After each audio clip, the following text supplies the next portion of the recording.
জালুকবাৰী এৰিব হিমন্ত বিশ্ব শৰ্মাই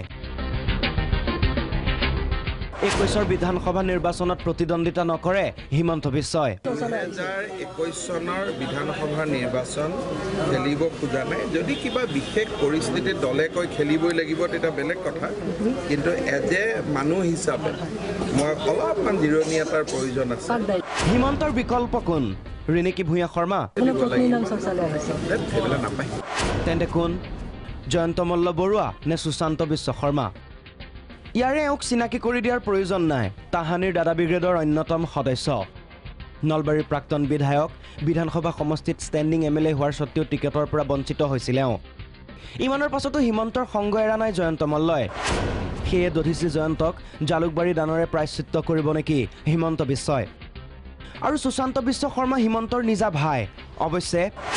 নাম ওলাইছে হেমন্ত চৌধুৰীৰো হেমন্ত আকৌ হিমন্তৰ খাস মানুহ এতিয়া প্ৰশ্ন হয় 21 হিমন্তই নিৰ্বাচন নেখেলে তেন্তে কলৈ যাব হিমন্ত চৰ্চা দীৰ্ঘদিনীয়া ৰাষ্ট্ৰীয় ৰাজনীতিলৈ মন মেলিছে শৰ্মাই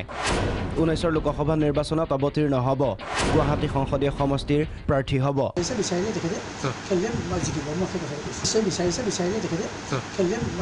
পিছে হিমন্তৰ এই সিদ্ধান্ত কোনেও মানি নলয় যে তেখেত সদায় আমাৰ জালুকবাৰী সমষ্টিৰ লগত থাকক আমি কোনো কাৰণতে তেখেতক আমি যাব নিদিওঁ মুঠতে হিমন্ত এৰিব খোজে ৰাইজে নেৰে সময়তে দেখা যাব কোৰ পানী কলৈ যায় উত্তৰ গুৱাহাটীৰ পৰা নিতুপম মেধি প্ৰাগ নিউজ